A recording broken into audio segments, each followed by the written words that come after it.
verse says, and not only to me, but also to all who have loved his appearing. Yeah, so you have to complete such a thing, no? Doesn't even, oh, come on, man. You just. It says loved in the perfect. It says loved. Please, I want God to humble you. I want God to save you. At the moment, I don't understand why you keep saying that I'm prideful, and I apologize if I have come off that way. I fully do. My problem, though, is that... Let me explain why. Because to think that your actions play any sort of part... I'll mute you just so that I can make my point. Yeah, that's fine. All right, so the reason why it's prideful to think your position that your actions make your faith real, or in some sense are required to go to heaven, it's prideful because then you're not thinking that what Jesus did on the cross was enough to get you to heaven, but you're needing to add to it or do something to achieve it through your works. So I came across a discussion with an individual by the name of Ryan, and he's from NeedGodnetengage, and he has a YouTube channel. And he was conversing with an individual by the name of Sig. Sig is a Roman Catholic, very active within the apologetic community online. And so these two individuals had a conversation concerning saving faith. I found the conversation very enlightening. Obviously, there were a little bit of teeth and claws coming out there. Ryan seemed to be a bit agitated towards the end of the conversation, so much so that he kicked Sig from the broadcast, from the conversation, kicking him off his channel, at least from this particular broadcast. So the conversation didn't continue after that. But nonetheless, there's obviously some contention here when it comes to Protestants and Catholics in this conversation of saving faith. But what I wanted to do, I wanted to interact with this conversation, and I wanted to see what you thought concerning this conversation. We're getting off the point, though. The point was the difference between saving faith and so true saving faith that saves you is that you trust that Christ paid for your sins, and you trust that that's the only reason you're going to heaven. When we know that demons don't trust that Jesus died for their sins, so even they're if the person affirming of Jesus' existence or believing Jesus did die on the cross, that isn't going to save them. But the problem is the salvation just for the demons specifically is not offered because there is no way in which God would be able to incarnate for all demons. They are one of one, but that's just angelology. The human condition specifically, when they believe in those propositions that we are talking about, that human can believe that Christ did die for their specific sins. However, what is going to make their faith alive is those actions of which God has prepared us to do. No. Okay. I would disagree greatly with that. And it's a natural disagreement. Obviously, from the Protestant position, works is not involved in salvation. Right? Obviously, from the Catholic position, there is some accompanying of works that needs to be there in order for, say, a salvation to take place, right? There needs to be some works, right? It's a work plus faith combination that needs to be there in order to be saved. Well, obviously, the Protestant would say, no. It's just faith alone by Christ alone. That's how one obtains salvation in Christ. And we can talk about that. That's fine. Because someone can trust that Jesus took the punishment for their sins at this very second, and then let's say they even die 5 minutes later. They haven't done any good works, but yet they are trusting in Jesus to save them. What do you think is a good work? Because even if you put like the idea of any sort of, I mean, that's the important question, right? What is a good work? What is considered a good work? Is it just is it works that, feeding the homeless? Is it works that are more tantamount to that? Or is it are works? How do we define what works are? So let's see what Ryan says here. Physical actions that we are doing for God. So whether it be helping the poor, whether it be going to church, even getting baptized, doing anything that God commanded us to do in terms of physical actions, these would be good works. Okay. All right. So you see Ryan define good works in a very practical sense, right? The definition of works that most Protestants, most Christians would would define well. I mean, that would be what works are. Works that are physically demanding, so to speak, right? That we would have to do physically, being baptized, charity, giving money to the homeless, going on mission trips. These are things that the Protestant would consider work. Let's see what Sig says in response to Ryan. So you said that the definition, well, the way you're using it is any physical action. What about actions of the will, spiritual actions, non-physical works? No. So Okay. I wouldn't So call them work. So non-physical- for example, faith is not a work. We know that because of Romans 4. And Romans but 4 yet- speaks of works of the law. The problem that I no, have is Romans 4 doesn't speak even- of works even, of the law. um, That's what Romans 3 talked about. Romans 4 is just talking about any sort of works. And it's saying to the one who Romans doesn't 4 work is but specifically. believes. Okay, No, Romans 4 is so- not about works of the law because Abraham's the example there. And Abraham was even before. I agree that Abraham is the example there, but Ryan is Romans correct in that. 3 Ryan is correct in that assessment. continues just the discourse that was going on. Romans 4 doesn't introduce a specific discourse part. The continuation in chapter 4 from verse 1 says, well, since the law does not exist, how was Abraham supposed to be saved? It's just continuing the narrative. But just want to ask, We can go to... because we're going on tangents here. What I wanted to focus All on, right. because there's a bunch of people waiting as well. So, but I want to just ask you this: Yeah, that's fine. do you And that's one thing I noticed about Sig. Whenever I've listened to Sig, Sig do these conversations and debates and things like that, he tends to like to control the conversation. I mean, I'm not criticizing Sig for it, but what it does, it creates this long-winded monologue. It's almost as if Sig is trying to teach instead of dialogue. And sometimes within debates, within conversations, no one's trying to hear all that. You know, people are just trying to get to the nitty-gritty, get to the core aspect of what you're trying to say, right? Just get to it. think that you will go to heaven when you if you died right now? Do you think that you'll go to heaven? Well, as James says, if the Lord... Wow, that's a very direct question. And that kind of question definitely hits on the primary emphasis of this conversation. As I said at the beginning of this video, Christians and Protestants, or Protestants and Catholics, should I say, Protestants and Catholics have been arguing this point forever, right? Forever. This has been a central divide, a primary divide between Protestants and Catholics. If you were to die today, can you have confidence that you would be saved? Can you have confidence that you would be saved? That is a very, very important question. A very, very important question. Let's see how Sig responds. will such and such a thing will happen. It would be impious for someone to raise themselves to such a degree that, although confident in the love that Christ has bestowed, to raise themselves to such without revelation that they can go. Paul, for example, says that he has the crown of life, but that's at the end of his life because God gave him revelation that he would be saved. If God gives me divine revelation that I have the crown of life in heaven, I'll say yes, but out of humility, I'll say no, I do not know. Now, I want to be I don't actually think that's humility. I actually don't think it's humility. I think I do not feel like... trusting God. No, I trust that God will do what he said that he will do. It is arrogant of me to say that to move towards heaven is something that I know without knowing the future of myself. And I'll explain why if you permit. I mean, I think I know where Sig is going with this. Sig is just saying, like, I don't know where I'm going to be at in 10 years, right? I don't know where I'm going to be at in 10 years. So it'd be unhumble for me to suggest or to say confidently with 100% confidence that I will be saved, because I don't know what the future holds. Sig is attempting to take a more humble approach to the possibility of him being saved and possibility of him not being saved. So Sig is attempting to take a more, like, as he said, a pious approach to the idea of being saved.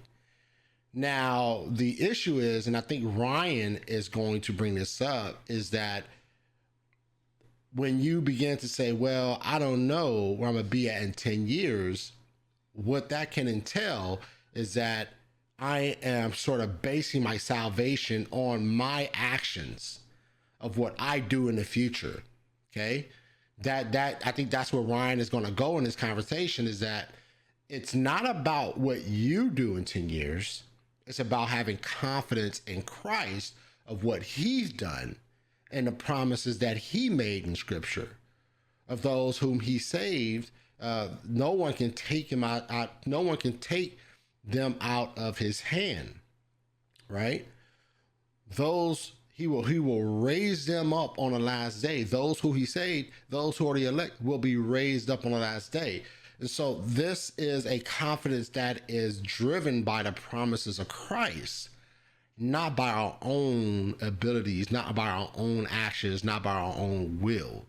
And I think this is where Ryan is going with this. You say because I want to focus on this one thing at a time. And now you're saying if the Lord wills. So that's what Muslims often say. They say, inshallah. They say, if the Lord wills, I'll go to heaven or not. And this is an important part. I remember having a conversation with a Roman Catholic on TikTok, and I said the exact same thing, right? I said that how is your understanding of salvation, or your confidence or lack thereof of your confidence in salvation, how is that different from that of a Muslim? And he really didn't have a response to it, because he realized, like, yeah, that is about the same confidence as if God wills it. I mean, that's what Muslims say, right? Now, for all my Roman Catholic friends out there, this is not me saying that you're Muslim. I know there are many Roman Catholic apologists who will go out their way to reject and defend the scriptures against Islam. I understand that. But if the logical conclusion would be that it is really no difference than what Muslim, if it's a matter of, well, it's if God wills it to be done, there's really no confidence there, there's really no true confidence there, then that is the logical conclusion. Granted, I understand that many Roman Catholics will reject that and say, no. But if we're going to go with just what Sig just said, then there's really no difference in what Muslims say. And I think Ryan proves a good point here. That's how James tells us to think. No. James is talking about, if we'll be alive tomorrow, if the Lord wills, I'll do this and that tomorrow. That's different. But that's something that has been applied. Will I go to heaven or not? Right? Okay. But in that's terms the same principle that's applied. So if God is actually promising me something, then I can know that it will happen. Okay. Right. So, and he says, like he even says in John 3:16, that whoever believes in him will not perish but have eternal life. Okay. And so if I'm believing in Christ, then I can take that promise all the way to eternity and say, yes, because I believe in Christ, I will not perish, but I will have eternal life. And there it is. And Ryan went exactly the route that I suspected that he would go. And yes, and and when we read verses like John 3:16, for God so loved the world that whosoever believed in him shall not perish but have everlasting life. When we read those type of verses, these are promises, right? These are verses that are making promises to the believer, those who are believing ones, the believing ones, right? Those who have faith in Christ. And so we can have confidence in those promises. But what I think Sig is possibly going to go the route of, well, you really don't know if it's in your future to remain in the faith, right? You really don't know if you're going to remain in the faith. You might have a little bit of confidence now, but is that confidence going to last 5 years from now? That is, I think, the response that Sig is going to go with, and this is typical within the conversation, because there are many Christians who would say that, well, you don't need to know for certain that you're going to go to heaven, right? You don't have to have 100% certainty that you're going to go to heaven, right? And so, but obviously there are believers that say, yes, but we can have certainty because of the promises that Christ made for his people. Do you know that you are believing in Christ? I'll explain what my question means. The question that I'm asking is, say for example, know what you're believing in. I understand that an individual can know what they are believing in, but that's not actually the content of my question. I said I will clarify that.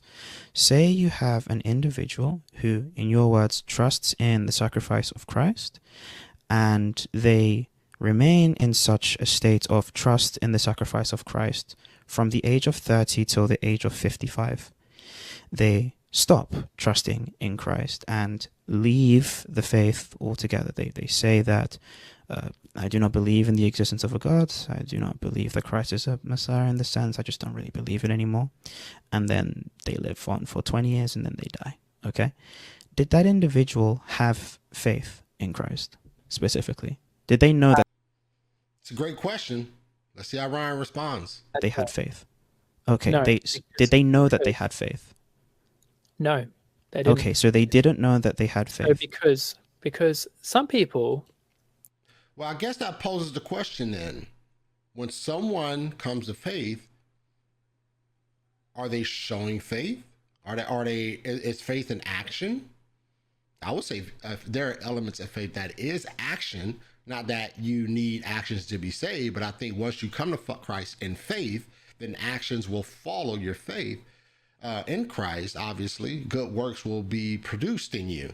And so I know of some Christians who were in the faith, right? And now don't follow Christ at all, right?